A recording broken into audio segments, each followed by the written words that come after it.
11월 21일 일요 본문을 시작하도록 하겠습니다.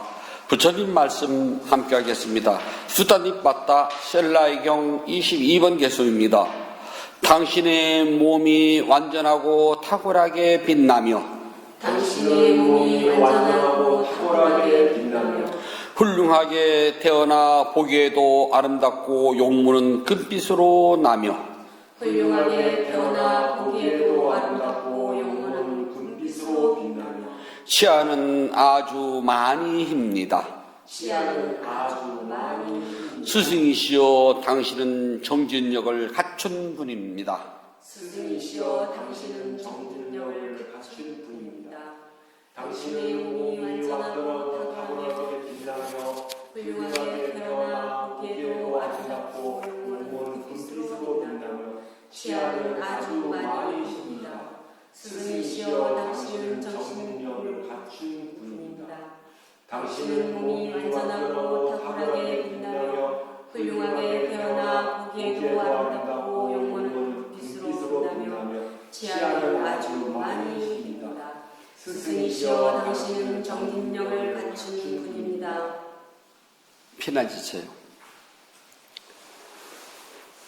지금도 인도 사람들이 있잖아요. 자기가 존경하는 사람을 앞에다 두면은요, 항상 이렇게 우리처럼 그냥 안녕하세요 하루 끝나는 것이 아니라 앞에다가 미사역을 이만큼 붙여요. 당신은 고귀하고 당신은 훌륭하고 어쩌고 저쩌고를 붙이고 난 다음에 안녕하세요가 들어가요. 그냥 우리처럼 안녕하세요 하는 항상 뭘 붙입니다. 부처님 당시 때도요, 제자들이 부처님을 뵙게 되면은 제일 먼저 하는 말이 나무 따사 바고와 따로 하면서 그거 제일 먼저 해요. 부처님은 정말 홀로 수행하셔가지고 공양보다 마땅한 분이시며 완전하게 깨달으신 분이며 이렇게 칭찬 잔뜩 하고 난 다음에 부처님 좋았어요거든요. 신도들도 오게 되면 당연히 그걸 하고요. 지금처럼 당신의 몸은 아름답고 탁월하고 빛나고 심지어 이빨까지도 하얗고 가지런합니다 라고 칭찬을 해요. 조금 낯간지럽나요? 문화의 차이랍니다. 이런 것을 가지고서 그래 그러면 그런데요. 그쪽 지방 사람들은 그것이 이게 당연하기 때문에요. 먼저 그냥 우리의 시각을 보면 안 된답니다. 그래서 이런 걸 읽게 되면은 처음 읽는 불자님, 우리가 이제 늘 읽으니까 그냥 그러니 하는데 다른 데 법회 가서 이런 경제를 처음 읽으면은 좀 받아들이는 그런가 봐요. 그냥 인도 사람들 그렇게 하거든요. 지금도 인도 사람들은요, 자기의 스승을 찾아가잖아요. 그럼 제일 먼저 하는 일이 스승의 발에다가 자기 이마를 대는 게 첫 번째 할 일이에요. 그리고 그냥 우리처럼 선생님 저하수요가 아니라요. 선생님 발에다가 이마를 대서 인사를 하고 나의 존경하고, 예를 들어서 제가 가야금을 잘 치는 선생을 찾아갔습니다. 그럼 이 말 대고 당신의 손가락은 황금처럼 빛나서 가야금 줄을 튕길 때마다 천상의 소리가 나옵니다. 스승님 제가 왔습니다. 너무나 당연한 거니까 이상하게 생각하시면 안 됩니다. 가을은 왔다가 간 표시도 없이 그냥 휘리릭 사라진 것 같아요. 내일이 소설이거든요. 소설은 눈이 조금 온다는 소리가 아니라 이제부터 눈이 슬금슬금 올 거야, 그 소리랍니다. 그게 소설이에요. 그리고 소설이 되면은 추위도 살금살금 시작되거든. 조심들 해 하고서 경고하는 날이랍니다. 내일부터는 이제 눈도 슬금슬금 와도 이상하지 않고 추위가 살금살금 와도 이상하지 않는답니다. 그 여름철 내내 무성했던 나뭇잎도 이제 낙엽이 돼가지고 막 떨어지는데, 길거리 청소하시는 우리 미화 요원들은 아주 쓰러도 끝도 없는 낙엽입니다. 저희도 산에 살 때는 어떤 때는 그냥 가만 두고 싶거든요. 어떤 노스님은 마당 쓸고 나면 왜 일부러 마당 쓰니 낙엽 밟는 재미도 있거든. 사카락사라는 소리가. 야, 다 쓸지 말아라. 그러신 분도 있고요. 또 어떤 분은 마당을 싹 쓸고 나면은요, 숲에 가서 낙엽을 삼태기 아시죠? 삼태기에다가 낙엽을 담아서 일부러 싹싹 뿌리시고 가요. 빗질하고 난 다음에 낙엽이 독이 있어야 멋있거든 하시고서요. 어렸을 때는 그럼 마땅한 쓸질 하지 말든가, 스트레스면 하지 말든가, 일껏 깨끗하게 쓸어둔 마당에 낙엽을 왜 뿌리신대? 라고 했는데요. 저도 차츰 나이가 먹으니까 그 쓸어놓은 마당에 낙엽 뿌리를 맛을 저도 알아요. 그거 되게 보기 좋거든요. 그래서 나무가 낙엽이 다 떨어져도 이 겨울을 버티고 봄이 되면 다시 새싹이 나는데요. 나무가 껍질이 벗겨지잖아요. 그러면 여름이라도 못 살아요. 사람은 나무와 달리 얼굴이 있답니다. 그래서 일이 잘 풀리면 요즘 얼굴이 훤해 그러거든요. 또 일이 잘 안 되면 요즘 얼굴이 왜 이렇게 죽상이야 그러잖아요. 얼굴이 이렇게 병석이 돌아, 아이고 얼굴이 아프다더니 뭐 무슨 아픈 사람 얼굴이 훤하네, 몸이 괜찮은가 보니, 그리고 얼굴을 보고 우리는 사람 이야기한답니다. 그래서 얼굴은 좋은 말로 하면 얼굴인데요, 나쁜 말로 하면은 낯짝이라고 그래요. 그러니까 얼굴과 낯짝은 좀 차이가 있거든요. 그러니까 뭔가 일을 잘못할 때는 낯짝이라고 그래요. 예의 염치가 없는 사람한테 하는 말이 낯짝이라고 그래요. 사람이요, 낯짝, 예의 염치가 없으면요, 대낮에 도로 한가운데서 응가를 해도 있잖아요. 부끄러운 줄 모른답니다. 공자님이 제자들 데리고서 길을 가는데요. 어떤 사람이 저 길가에서 응가를 하고 있거든요. 그래서 공자님이 막 혼을 내줘요. 사람이 안 보인다 살지 하필이면 그 도로 옆에 사냐고. 그렇게 사람이 미안하다 하면서 막 가거든요. 또 한참 가다 보니까 이번에 길 한가운데서 응가를 하거든요. 근데 공자가 아무 말도 안 하고 그냥 가거든요. 제자들 물어봐요. 선생님, 조금 전에 길가에서 응가를 한 사람한테는 꾸중을 하시더니 왜 길 한가운데서 응가하는 사람은 그냥 가십니까? 저 사람은 예의 염치가 없는 사람이다. 부끄러움이 없기 때문에 길 가운데서 응가를 하고서도 아무렇지도 않은 사람한테 무슨 말이 통하겠느냐. 사람이요, 낯짝이 없으면 천하무적이랍니다. 보통 사람들은요, 양심이 찔리거나 잘못된 일이 있으면은 미안하다고 시인하고 고쳐나가요. 내년 3월 달에 대통령 선거잖아요. 정치인들은 대부분 낯짝이 없답니다. 그래서 뻔뻔스러워가지고 금방 들통날 거짓말도 팍팍 우기거든. 아니라고. 낯짝이 두꺼워서 그랬대요. 그래서 낯짝이 얇은 사람은 정치가 못 되고요, 사업도 못 해요. 사업을 하는 사람은 낯짝이 두꺼워야 되거든요. 예전에 중국집에서 전화하면 왜 이렇게 주문했는데 안 와요? 그러면 네 갑니다, 갔어요 그러잖아요. 그러다 1시간 후에 오지만 그게 보통 사람들은 못하는 거랍니다. 시장을 돌아다니 보면은 물건이 좀 안 좋은데도요, 좋다고 오히려 파는 사람들 있잖아요. 동해에 살 때였습니다. 가끔 어시장을 가면은 이제 서울 사람들이 와서 그 시장에 가서 막 싱싱하게 고기를 사잖아요. 근데 쳐다보면은 물반 고기반이거든요. 그러니까 이런 데다가 그 고기를 담아서 그냥 탁 올려놓으면 여기 물이 안 빠져나가니까 물무게거든요. 낯짝이 여간 두껍지 않으면 그짓 못하거든요. 그래서 사업을 하는 사람, 정치를 하는 사람이 하나같이 다 낯짝이 두꺼워야지만이 잘한답니다. 그런데 선거는요, 그 중에서 낯짝이 조금 덜 두꺼운 사람을 뽑는 거랍니다. 다 똑같이 낯짝 두꺼운 놈들인데 그래도 조금 덜 두꺼운 사람, 그래야지 우리가 편하답니다. 낯짝 두꺼운 놈 뽑아놓으면 그놈들끼리만 잘 먹고 잘 살지 우리하고 상관없는 거거든요. 그래서 부처님의 제자들은요, 최소한 낯짝의 의미를 아는 사람들이에요. 5가지 실천 덕목인 5개는요, 불자가 반드시 지켜야 하는 건데 그 안에서 살다 보면은 낯짝이 절대 두껍게를 살 수가 없어요. 하나의 예를 들어봅시다. 거짓말 하지 말아라.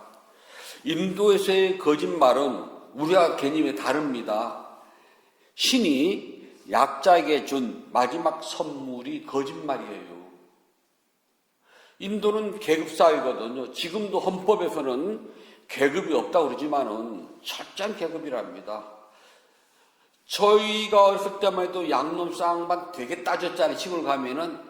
지금도 따지는 사람이 있습니다만은 지금은 이제 돈이 양반이라고 그러잖아요.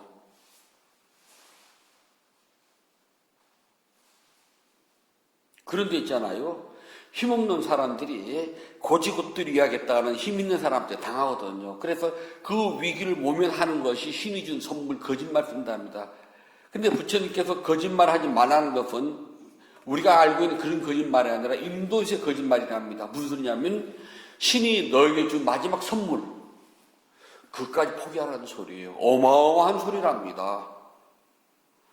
인도 사람에게 거짓말하지 말라는 말은 있잖아요. 우리와는 개념이 달라요. 약자인 내가 이 세상을 살아가는데 나보다 힘이 있고 나보다 계급이 높고 나보다 돈이 많고 나보다 권력이 많은 저 사람들 등살에 내가 살아가려면 최소한 나의 방어가 뭐냐면은 거짓말이에요. 마지막 할 수 있는 것이 그거거든요. 그것조차 포기하라는 거니까 부처님께서 어마어마하신 소리를 하는 거랍니다.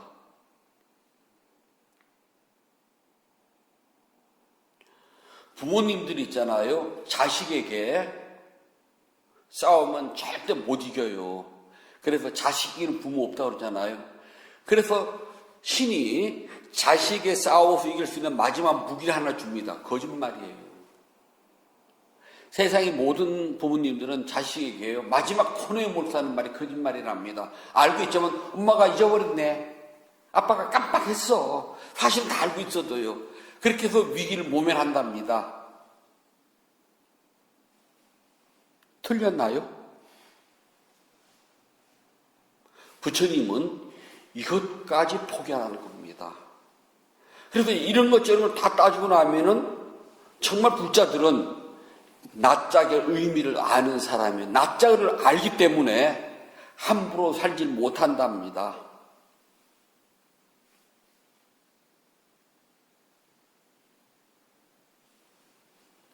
어디 가서 이제 뭘 하게 됐는데 뭘 했더니 가격을 싸게 현금을 달래요. 근데 저 주머니 현금 많아봤자 한 2만 원 정도밖에 안 넣고 다니거든요. 그리고 특별하게 지금 현금 쓸 일이 별로 없죠. 카드는 뭐 심지어 그 길거리 좌판도 카드면 되는 세상인데요. 그래서 현금이 없는데요. 제가 가져가서 은행으로 이체시켜드릴까요? 핸드폰으로 해달래요. 저는 핸드폰으로 이게 안 돼 있다면 좀 못 써요.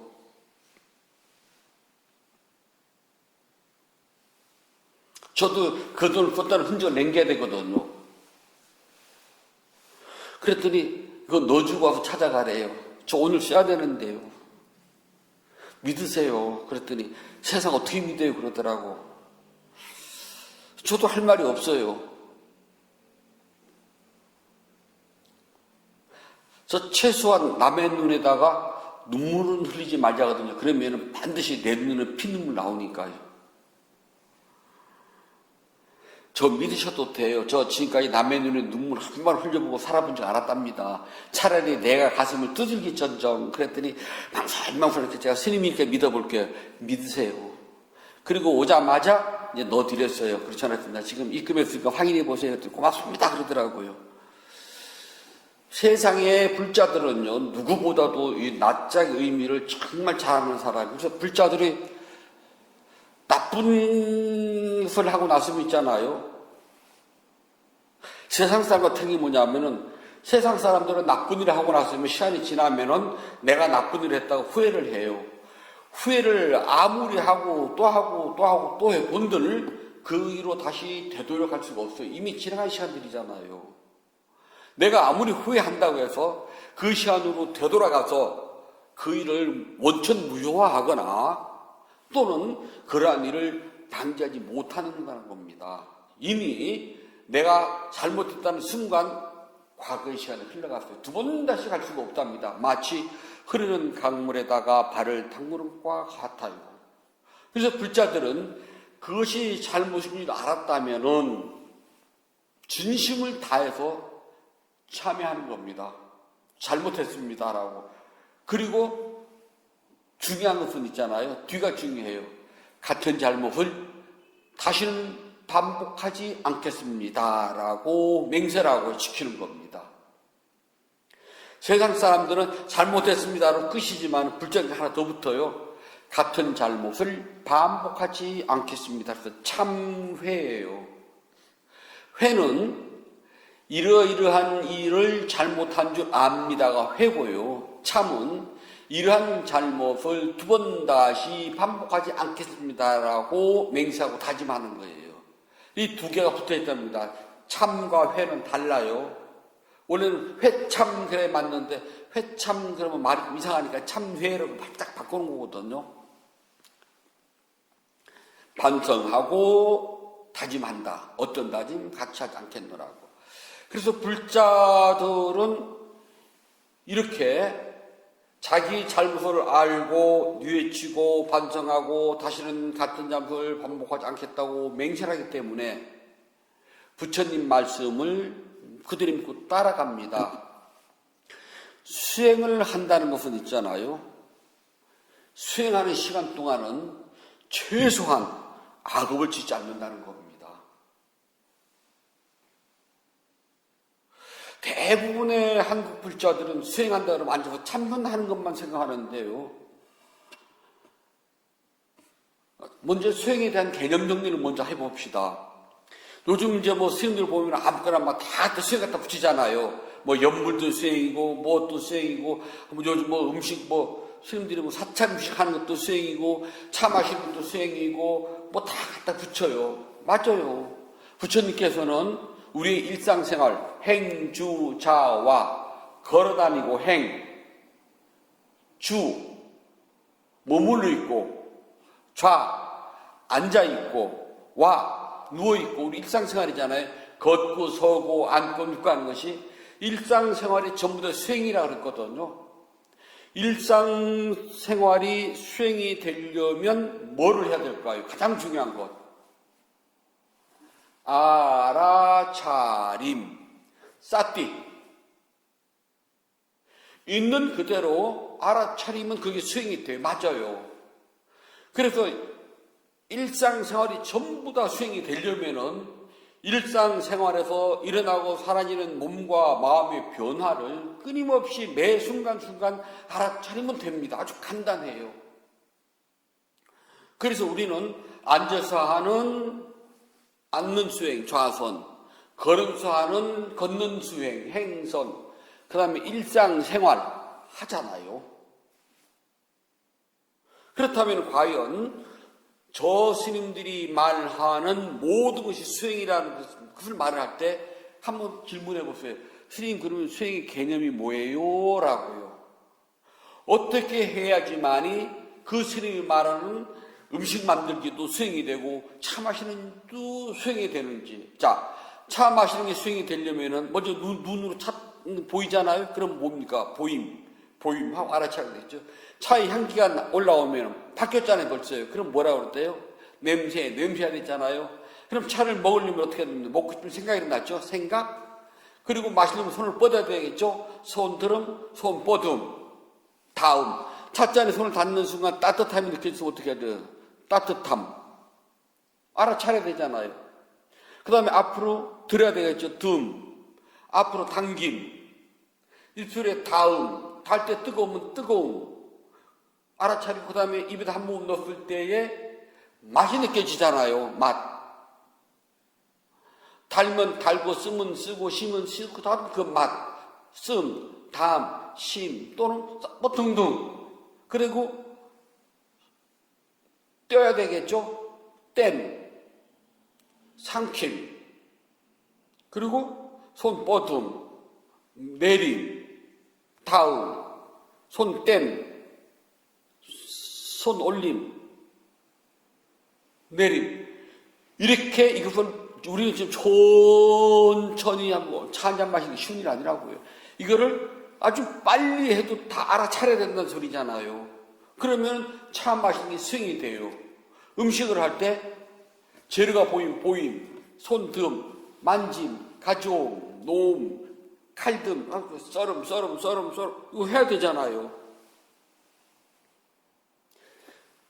일상생활이 수행이 되려면 행주자와 어묵동정, 말하고 묵 말하지 않고, 동 움직이고, 정 멈추고. 그러니까 일상생활, 행주자와 어묵동정 모든 자체가 매 순간 몸과 마음에서 일어나고 사라지는 것을 대상이 바뀔 때마다 끊임없이 지속적으로 알아차린다는 것. 그러면 수행이 돼요. 그것이 아니라 그냥 차 마시는 것도 수행이고 밥하는 것도 수행이야. 그러면은 세 글자로 말장난. 너 그렇게 하냐는 거예요. 지는 못하면서 말도 안 되는 소리. 그러니까 수행의 개념. 일상생활 무엇을 하든 몸과 마음이 일어나고 사라지는 것을 끊임없이 알아차린다는 것. 이게 수행이에요. 그렇다면은 꼭 앉아서 참선하는 것만이 수행이 아니라 기도를 하는 알아차리면 되잖아요. 단 어떻게 하는지 몰라서 그렇지. 그래서 수행은 불자에게 수행은 일상생활 자체 계속 수행의 연결선상이에요.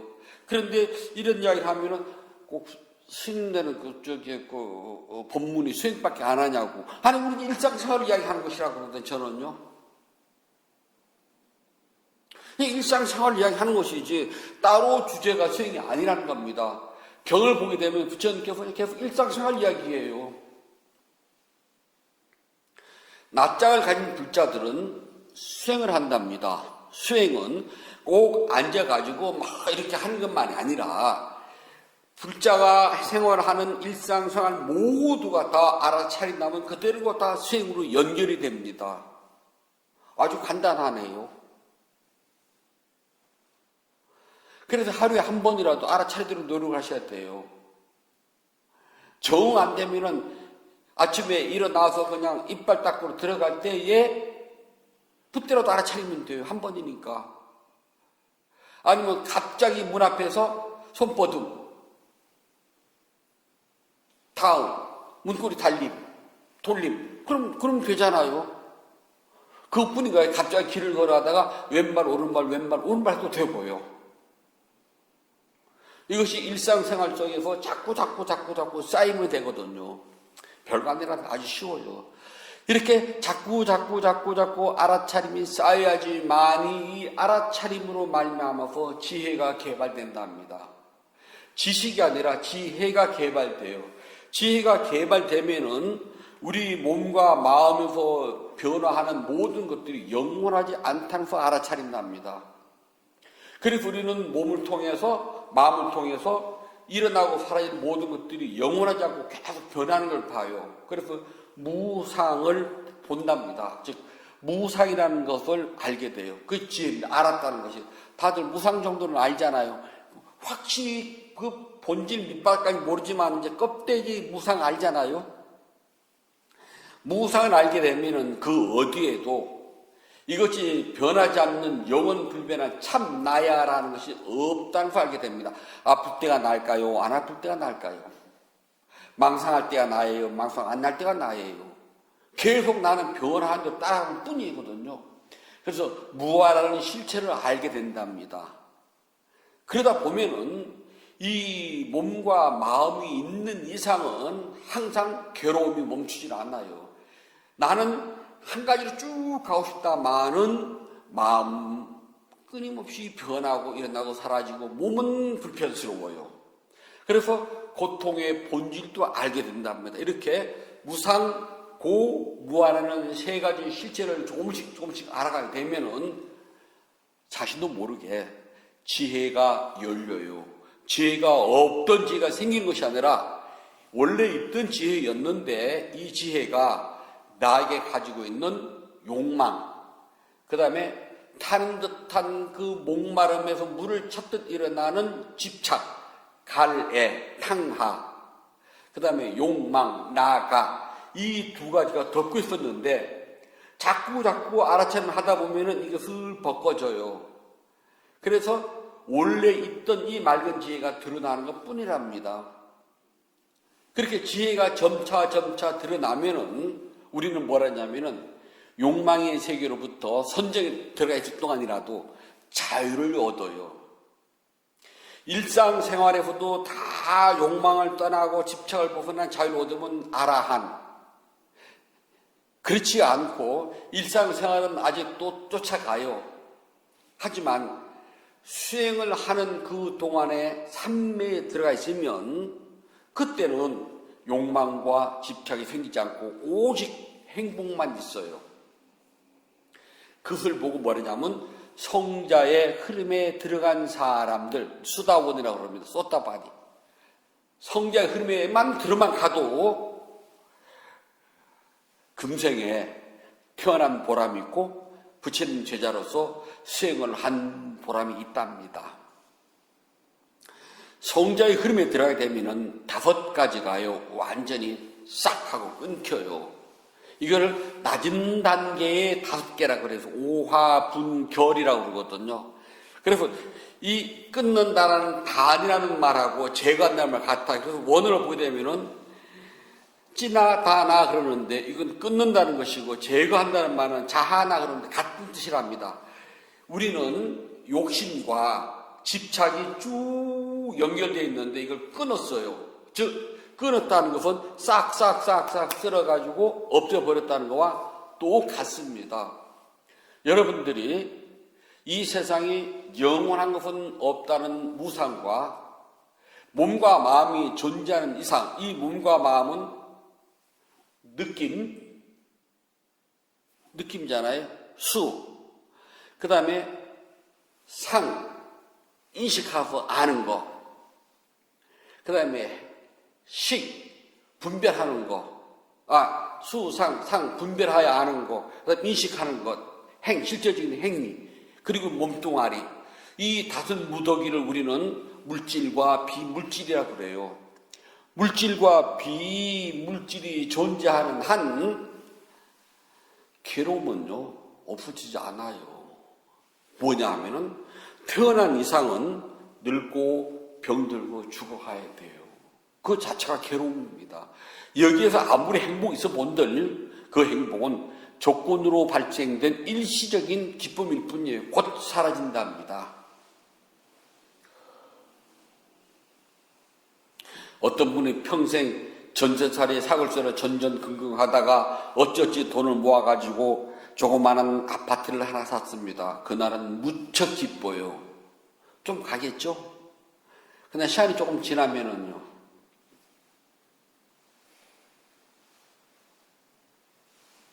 그 기쁨이 계속될까요? 아니요. 이 기쁨이 이제 시시해져요. 그럼 새로운 걸 찾아. 더 큰 집. 나 19평짜리인데 나도 25평 살았으면 좋겠어. 그럼 25평 이사 가면 그 다음은요. 10평만 더 있으면 얼마나 좋을까. 점점 늘어난답니다. 그게 몸과 마음이 있는 이상은 있잖아요. 욕심, 집착 쉽게 떠나지 않아요. 그런데 지혜가 개발되면은 5가지 낮은 단계가 사라져요. 그걸 우리는 족쇄라고 그러는데요. 족쇄는 꽁꽁 묶는 걸 말해요. 오화분결. 뭐가 5가지냐면은 첫 번째는요, 유신견. 이 몸뚱아리는 영원하지 않다는 것을 철저하게 사무칩니다. 내가 아무리 여기다 찍어버리고 아끼고 뭐 한다 그래도 이 몸뚱아리는 사라져. 사람들한테 지금 묻습니다. 돈 왜 벌어요? 라고요. 그럼 사람들이 다 똑같은 말 한마디를 해요. 먹고 살려고요. 적어도 있잖아요. 현금으로 100억 이상을 가진 부자라면은, 재벌한 부자라면요, 먹고 산다는 소리를 안 한답니다. 집 있고 차 있고 현금으로 100억 있으면은요, 그냥 먹고 산다는 소리를 안 한다네. 왜냐면 그건 이미 벗어났기 때문에 그래요. 하지만 이게 쉬운 일입니까? 그 전까지는요, 돈 왜 버리면 먹고 살려고요, 그래요. 그런데 먹고 살려고 돈을 버는데요, 정작 밥때가 되면은 넘기기가 일수랍니다. 그리고 얼마큼 먹어야지만이 잘 먹었다고 그럴까요? 저 덩치에 비해서는 엄청 젊을 때 잘 먹어서 대식가거든요. 저 20대 때는 공부할 때 막 배고프니까 먹기 내기를 잘하거든요. 그래서 한 번은 돈을 모아서 두부 먹기를 한번 해봤어요. 제가 나가서 두부 한 판을 먹었거든요. 얼마 정도 버느라고. 그리고 안에 들어와서는 한 10모 못해서 못 먹겠더라고요. 그래도 다른 사람들 거의 한 판 주사위 먹었어요. 그래서 제가 제일 못 먹었다고 뭐라 그러는데 그 가이드에 귀리 들어. 저 손님 바깥에서 한 판 먹고 돌아왔어. 조금 전에. 진짜 저 잘 먹었거든요. 근데 지금은 있잖아요. 세상 없는 것도요. 먹다가 됐다 하면 탁 놔야지. 맛있다고 욕심내서 한 도전만 더 먹으면요. 종일 고생을 해요. 몸이 못 이겨요. 자, 그럼 우리가 먹는다는 게 뭘까요? 불자들에게 먹는다는 것은 있잖아요. 세상 사람들은 살기 위해서 먹는데요. 불자들은 왜 먹어요? 그럼 다 이렇게 이야기됩니다. 깨달음을 성취하기 위해서요. 그래서 먹습니다. 이 몸이 있어야지만이 깨달음을 성취한답니다. 이 몸은 깨달음을 성취하는 도구예요. 그래서 이 도구가 망가지면, 연장이 망가지면 일을 못하거든요.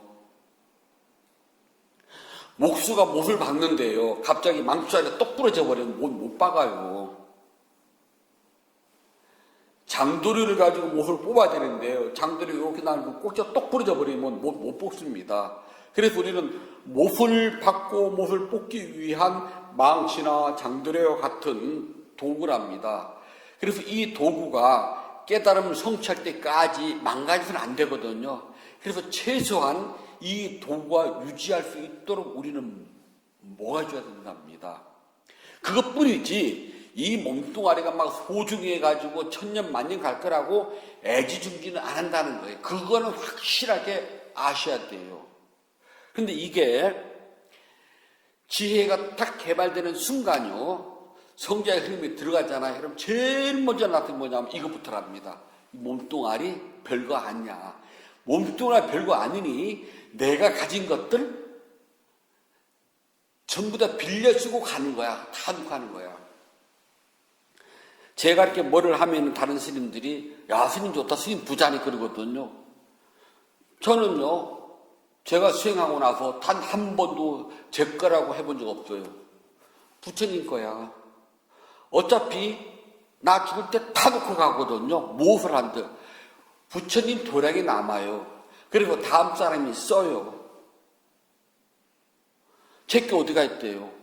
수행을 하게 되면 제일 먼저 이게 너무나 정확하게 딱 구별이 돼요. 내 건 없다는 것. 빌려 쓰고 가는 것뿐. 갈 때 제자리에다 다 놓고 가야 됩니다. 하물며 이 몸뚱아리 죽으면 냄새 나요. 빨리 치고 싶어 해요. 살아있을 때는 서로 줬다가 물고 빨고 쪽쪽쪽 하는데요. 죽어봐요. 애살버섯을 처음에는 막 안고 울겠지만요. 3일만 지나면 냉동고에 들어가잖아요. 냉동고에 들어간 시체는요. 차라리 소고기, 돼지고기, 동태 한 마리가 냉동고에서 있다 나오면은요, 뭐가 되겠다고 만져도요. 사람 죽은 몸 냉동고에 들어갔다 못 만져요. 그래서 이 몸뚱아리라는 것이 영원하지 않다는 것을 제일 먼저 안다는 걸 유신견이라고 그래요. 세상 사람들은 이 몸이 있다고 믿어 유신. 그러한 견해. 그래 유신견 그래요. 그런데 성자의 흐름에 들어가고 수행을 열심히 하고 납작 있는 불자들은요. 이 몸뚱아리는 영원하지 않다. 그리고 내가 가진 모든 것들은 갈 때 다 놓고 간다. 내 것은 아무것도 없다. 나 죽으면요. 내 아들이 따라올 것 같아요. 내 딸이 따라올 것 같아요. 나 죽은 관에 내 남편이 따라들 것 같아요. 내 아내가 따라들 것 같아요. 아무도 안 따라와요.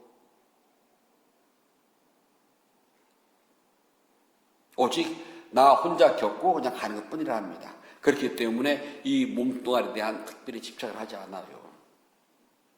몸은 물질과 비물질의 화합물이라고 철저하게 아주 알게 됩니다. 두 번째는 법에 대한 의심이 사라져요. 보통 불자들이, 아니 스님들도요, 정말 부처님 그랬을까? 라고 의심을 해요. 그리고 부처님 법 뭘까? 진짜 깨달으면 저렇게 될까? 깨달음이 뭐지? 깨달음이 없는데 있다고 눈에 안 보이는 거잖아요. 눈에 보이면은 학위증 그래서 딱 받게 되면 눈에 보이니까, 자격증 그러면 눈에 알 텐데 이건 자격증이 아니잖아요. 눈에 보이지 않잖아요. 저도 젊을 때 그랬어요. 공부할 때는 정말 부처님 깨달음이 뭔가 있을까? 깨달으면 어떻게 나타날까?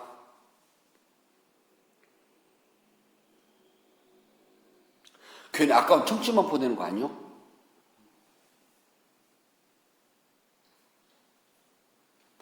어르신들 여쭤봅니다.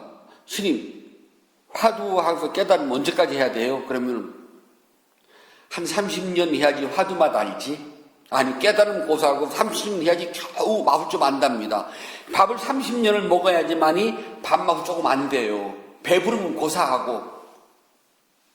그러면은 진짜 이 밥을 먹으면 배가 부를까? 하고 의심을 한답니다.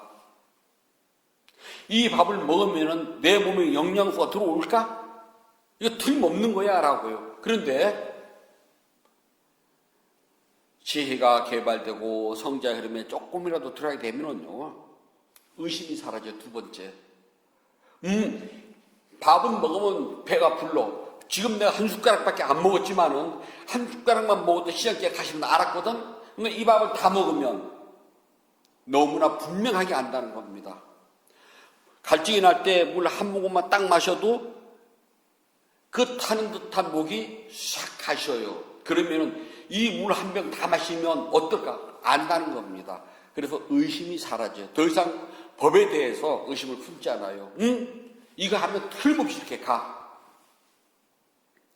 난 지금 요만큼 했는데 내가 요만큼을 해봤더니 내 마음이 굉장히 행복해지고 편안해진 난 알았어. 그러니 이걸 조금 더 수행을 해가지고 저 경지에 가게 되면 얼마나 몸과 마음이 편안하고 행복한지 나 알아. 좀 오지 않아요? 그래서 법에 대한 의심이 안 생겨요. 틀림없어.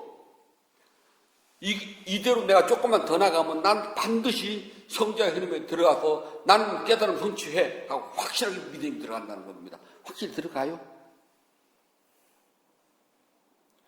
수행을 했느냐 안 했느냐는 여기서 드러나요. 여기서 더 이상 믿음이 흔들리잖아요. 당신 팔 당신은 흔들고 내 팔 내가 흔들어요. 여러분들이 저한테 올 때는 부처님 법을 배우면서 저 모든 걸 다 저도 실수 많거든요. 저도 허점투성이에요. 제 인격 보고 온 거 아니잖아요. 저 법의 가르침대로만 따라가면 반드시 나도 깨달을 수가 있어. 나도 성자의 힘이 들어가. 나도 부처님과 같은 깨달음 성취해 하는 확고부동한 믿음. 그냥 스님이 좋아서 쫓아다니면서 스님 했다가는요, 어느 날 내가 싫어지면은요, 집까지 깨면 휙 돌아왔어요. 저 진짜 많이 보고 살았거든요. 오장육부를 다 뺏듯 하다가도 어느 날 집이 이상하면 탁 돌아서 가지고요. 진짜 저 많이 보고 살았어요. 스님과 불자의 믿음이 있잖아. 이제 법으로만, 나 법으로만 오면 돼요. 그러면은 실망할 것도 없고 할 것도 없어요. 늘 법 상태는 변하지 않으니까요. 근데 요걸 한 단계 벗어나면은 불자오 스님하고 친구처럼 되어버리면 그때부터 문제가 돼요. 그냥 스님은 스님으로서 냅둬요. 딱 고맙고 당신 팔 당신 흔들고 내 팔 내가 흔들고 그냥 법으로만 맞이하면 되는데 법이 아니라 법은 사라지고 마치 친구처럼 애인처럼 좀 표현이 좀 그런가? 하여튼 뭐처럼 이 되면은 문제가 생긴다는 겁니다. 그래서 저는 불자들하고 딱 고선만 유지하도록 노력을 해요. 그러면 편해요. 근데 공식적인 일이 아니면은요, 저한테 전화 받을 일도 없고 메시지 받을 일도 없어요. 평생 그랬으니까요. 공식적으로 절에 무슨 일이 있어서 꼭 그 물자가 필요할 때는 이게 됩니다 하지만은 뭐 밥 먹었어요? 연애하는 것도 아닌데 아침부터 지가 알아서 밥 먹고 배고프면 먹겠지. 그걸 내가 왜 물어봐? 비가 오는데 어때요? 비 오면 지가 알아서 우산을 쓰든지 말든지 할 걸 내가 왜 물어보냐고 산에서. 그렇게 되면은 그때부터는 친절을 벗어나가지고 철음이 돼요. 그러면 법은 멀어지고 의심이 생겨요. 지가 나한테 내가 어떻게 했는데 내가 해달라고 했나 지가 좀 했지. 그래서 법에 대해서 우리는 오직 법으로만 이야기해요. 그래서 이 법이 어떤 법이냐? 수행을 하게 되면은 나는 부처님처럼 위없는 행복을 성취할 수가 있어. 이거랍니다. 지금 내가 이만큼 수행했는데도 어느 한순간은 마음이 고요하고 행복하고 편안했어. 그렇다면 이만큼을 더 하면은 어떨까? 의심이 안 들어가는 겁니다. 딱 그렇게 하셔야 돼요. 세 번째는요, 계율과 의례의식, 다시 말해서 잘못된 종교의식, 전승된 잘못된 행위, 이런 거에 대해서요, 집착하지 않아요. 버려요. 잘못된 의례의식. 부처님 생전에 있잖아요. 부처님이 너희들 나한테 떡 넣고 밥 넣고 돈 넣고 빌어라. 내가 손 다 들어줄게. 그러신 적이 있나요? 아니면 네가 돈하고 떡하고 쌀하고 다 가져와가지고 스님한테 대신 올려달라고 빌어라. 내가 손 다 들어줄게. 원론대로 얘기하자고요. 원칙만. 건전한 상식과 건전한 이성과 건전한 비판을 가지고서 한번 들어가보자는 거죠. 우리 얼마 안 되지만은 매주 경을 읽잖아요. 번개는. 여기에 단 한 구절 그런 말 나와요.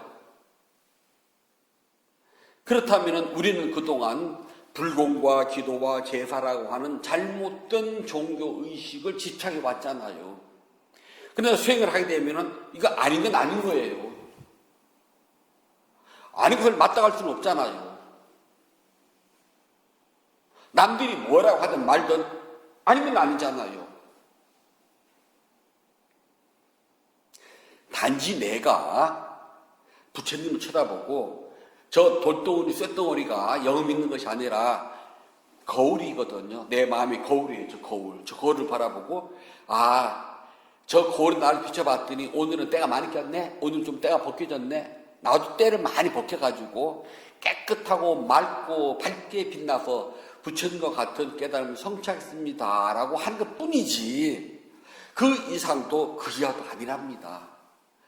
단 저분의 삶이 너무나 위대하고 저분의 가르침을 내가 따라하기 때문에 그분에게 스승으로서 내가 존경합니다. 오 스승님 정말 너무나 고귀한 가르침을 가르쳤기 때문에 제가 존경의 의미로서 비록 당신이 돌아가신 지 오래됐지만 당신의 흠모하는 마음을 가지고 당신의 그림을 보고 당신의 상을 보고 내가 진짜 부처님이 살아있는 것처럼 예배합니다가 다예요.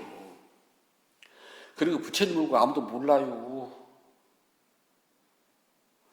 불상은 있잖아요. 부처님 돌아가시고 난 다음에 한참 뒤에 생겨요. 몇백 년 뒤에요. 나중에 여러분들이 인도 성지순례를 가잖아요. 그러면 산치 대탑을 저는 꼭 가거든요. 산치 대탑을 가보게 되면은 탑이 몇 개가 있어요. 그런데 사람들이 부처님 있는 그 제일 큰 탑만 참배하고 저 밑으로 내려가게 되면은 저 3탑 있는 그냥 안 가요. 거기까지는 조금 이렇게 걸어 내려가야 되거든요. 덥기도 하고 뜨겁기도 하고 시간이 없어서 안 간답니다. 그냥 땡똑하고 오는데 저는 그 길을 정말 좋아해요. 그 길이 그 산치 대탑의 사원이 생긴 날부터 시작을 해가지고 그 돌이 깔려 그 지가 있거든요. 대략 2000년 된 길이에요. 그 길이. 저 그 길 정말 좋아하거든요. 고전역하고 사람도 안 와요. 그전에 그게 경비원도 없었거든요. 뱀도 많이 나오고 도둑이 들끓었던 데인데 지금은 이제 경비원도 있어요. 그래 됐다 안전하답니다. 그 탑에 가보면은 탑에 이렇게 난간에 둘러져 있는데요. 그 난간에 보게 되면은 불상이 하나도 없습니다. 산치 대탑도 마찬가지예요. 부처님이 계셔야 될 자리는 보리수, 부처님의 두 발바닥, 의자 또는 일산 그걸로 되어 있어요. 그 시대를 무불상 시대라고 그래요. 부처님의 형상을 모시는 것이 아니라 우리가 부처님을 기억할 수 있는 것이 깨달음의 상징인 보리수, 전법의 상징인 발바닥, 천상에서 내려왔을 때 상징인 일산, 양산 있잖아요. 그냥 그런 것이 부처님 상징이에요. 그리고 나서 그 시대가 지나가야지만이 드디어 사람 모양을 갖춘 형상이 나오기 시작한답니다. 그러면 불상이 만들어진 그 시기에 부처님 본 사람은 이 세상에 단 한 명도 없었다는 소리예요. 단지 전해에 내려오는 구전, 부처님이 이렇게 생겼대. 그리고 당시의 왕들의 모습을 빌려옵니다. 바라나시 이제 가면은 부처님의 초전범 처음 법을 설했던 장소가 있거든요. 그게 박물관이 있어요. 그게 박물관에 가면은 인도를 통일했던 위대한 왕 카니시카 대왕이 상인데 딱 이렇게 품잡고 있는 상이 있어요. 머리를 자르지는데 그 상이나 불상이랑 똑같아요. 꼭 인도를 갑시다. 가서 제가 그냥 가슴에 맺힌 설명을 다 해드릴게. 이거 스님들한테 해야 되는데 스님들은 그건 또 안 들으려고 그래요. 다들 안다고 생각을 해가지고요. 성지순례는 순례지 관광이 아니거든요. 그렇기 때문에 그런 것만 본다 하더라도 잘못된 종교의식 벗어나야 돼요. 그래서 수행을 해가지고 깨달음을 성취하는 순간 성자들이 들어가면 제일 먼저 없어지는 것이 뭐라고 그랬죠? 첫 번째 없어지는 건 유신견. 이 몸이 영원하다는 것이 사라지고요. 두 번째는 의심이 사라지고요. 법에 대한 의심. 세상에 다른 의심이 생길 수가 있어요. 근데 법에 대한 것만큼은 절대 안 생겨요. 그리고 지금 세 번째 잘못된 종교의식이 사라져요. 의식. 그렇다면은 우리나라에서 이른바 도인 스님들이 천도제 하면서 막 영가가 보이는 어떤다 하는 말은 그냥 세계에서 들읍시다.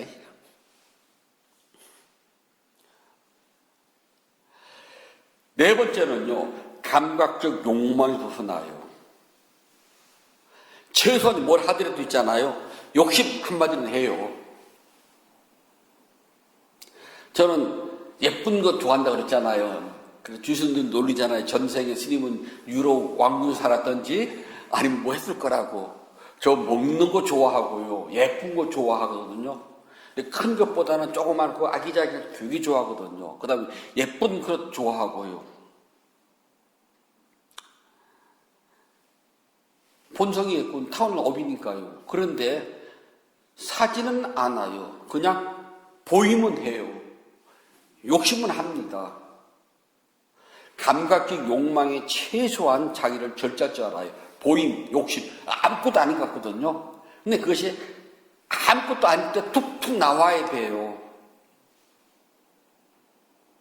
작심을 하고 하나, 둘, 셋, 보임! 하나, 둘, 셋, 욕심하는 것이 아니라 그냥 자연스럽게 욕심, 보임, 들림 하고 나와야 된다는 겁니다. 그래서 최소한의 감각적 욕망을 억제한다는 겁니다. 마지막 다섯 번째는 적의예요. 나쁜 마음이 안 일어나요. 저 확 죽이고 싶어. 그런 생각이 안 일어난다는 거예요. 그냥 불쌍하다는 생각밖에 안 들어가요.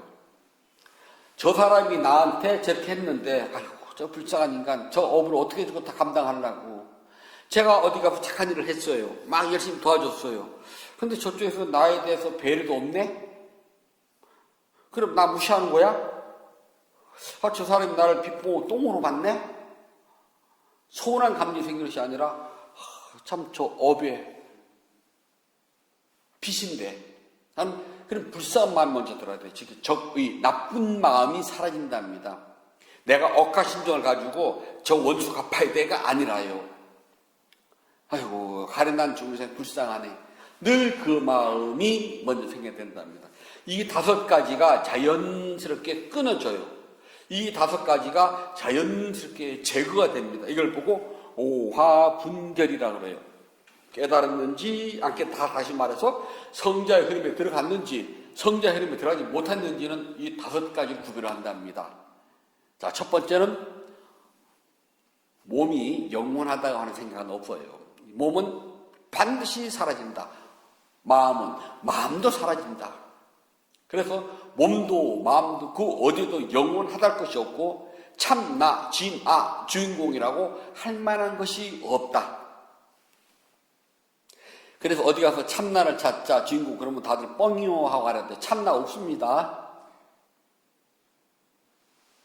참나가 있다면 그래서 첫 번째 여기서 걸려요. 두 번째 가지고 있는 것은요, 법에 대한 의심. 세상 일은 모릅니다. 오직 법에 대한 어떤 법, 이대로 하면은 틀림없이 깨달음 성취하고, 깨달음 성취하게 되면은 기쁨, 행복, 즐거운, 평온이 있어. 그건 의심이 안 들어가요. 조금 해와도 알잖아요. 조금 해와도 지금 이 몸이 영원하지 않다는 거, 가끔은 내 몸을 내주는 하긴 하지만, 중생이라. 하지만, 그렇게 하면서도, 이거, 없어지는 죽으면 끝장나는 몸도 마음도 그건 늘 그 생각 가지셔야 돼요. 세 번째는 잘못된 종교의식. 부처님 말씀 외에 벗어난 것은요 탈탈탈 털어버려야 돼요. 네 번째는 감각적 욕망. 눈앞에 보이는 대로 귀에 들리는 대로 쫓아지는 않아요. 최소한 욕심, 보임, 들림, 냄새 정도를 한번 한다는 겁니다. 마지막 5번째는 적의, 나쁜 마음, 악감정, 적의, 악감정, 그건 안 생겨요. 불쌍하다는 생각이 먼저 들어가죠. 요 5가지 족쇄가 풀려요. 이게 풀리면은요, 내 몸과 마음이 이렇게 고달플 일이 없어요. 이게 있어야지만 몸과 마음이 고달픈데요. 이게 없으면 몸과 마음이 고달프지가 않아요. 몸뚱아리 늙고 병들수록 당연해. 단, 이 몸이 있어야지만이 도를 이루니까 도를 이룰 수 있을 정도로 내가 좀 보호를 해주고 가꾸는 줘야 돼.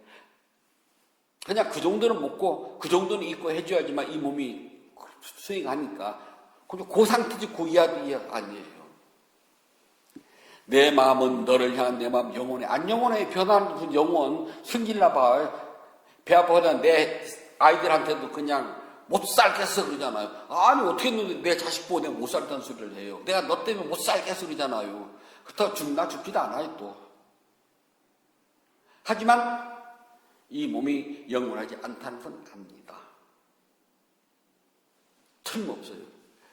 그리고 법에 대한 의심 절대 이거 생기면 수행 꽝이에요. 잘못된 정교의식, 감각적인 욕망, 그리고 악감정, 이 5가지가 사라져야 된답니다. 이 5가지는 깨달음의 흐름에 들어간, 성자의 흐름에 들어간 사람들에게 기본적으로 생기는 요소라고 그래요. 그래서 아주 낮은 단계의 족쇄를 풀었다. 그래서 오화분별이라고 한답니다.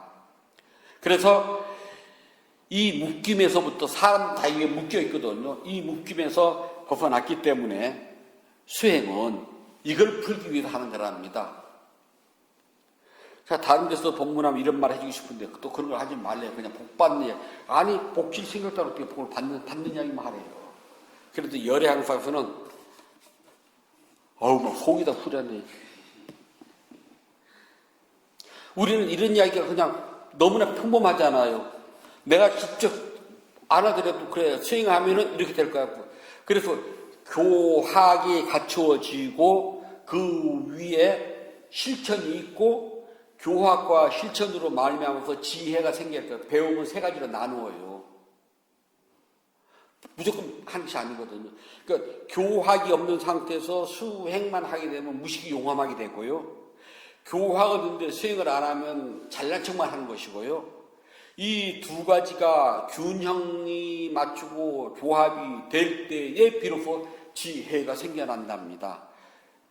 이 지혜가 생겨나야지만이 5가지 족쇄가 풀려서 자유를 얻게 된다. 그걸 보고 자유를 얻었다, 해탈했다, 깨달았다, 니빠나다 그렇게 이야기를 한답니다. 머지않아 여러분들 모두가 다 니빠나를 성취하셔가지고 이 족쇄로부터 자유를 얻으시길 바랍니다.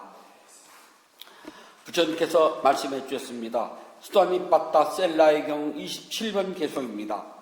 왕족이나 지방의 왕들은 당신께 충성을 맹세할 것입니다.